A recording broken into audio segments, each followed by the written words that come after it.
partir d'una economia de volum per començar a parlar d'una economia de valor, on tenim que intentar, evidentment, no baixar les ventes voluntàriament, però això serà una realitat del mercat com veurem ara, però intentar compensar aquesta pèrdua de rotació a partir d'un increment de facturació per l'augment del valor dels nostres productes.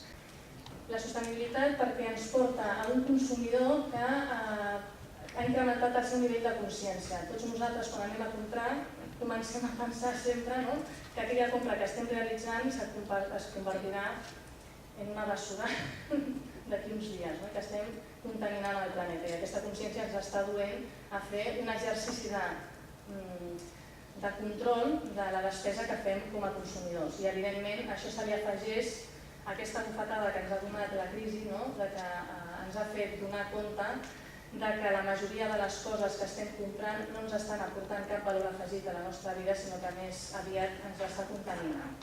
I això ha fet que la majoria de les inversions de les empreses s'hagin traslladat dels canals de comunicació tradicionals fins ara, que eren els mass media, fins a el que era una botiga. I, evidentment, això s'ha portat a un nivell de sofisticació on abans ningú invertia diners, ara hi ha unes botigues que cau de tu quan les veus.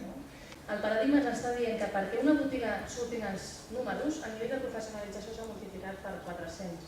I això exigeix, com deia la Núria a la seva ponència, que un empresari que abans no calia estudiar per obrir botigues, ara necessita un procés d'aprenentatge. És a dir, que això està marcant el mínim que hem de fer perquè les botigues tinguin unes xifres mínimament decents.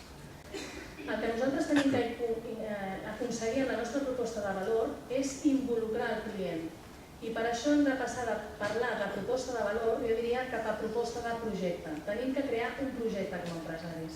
Passar de parlar de valor a parlar de projecte implica un gran canvi cultural per part d'un empresari que està acostumat a parlar de necessitats i de producte i que tenim que començar a parlar d'honestedat i de projecte. A més de parlar-li a nivell cognitiu i a nivell sensorial, començar a parlar-li amb un nivell emocional i sobretot, que jo penso que és el gran repte, amb un nivell espiritual, que a mi m'agrada anomenar la innovació intrínseca. És aquesta innovació que és un exercici d'introspecció cap endins.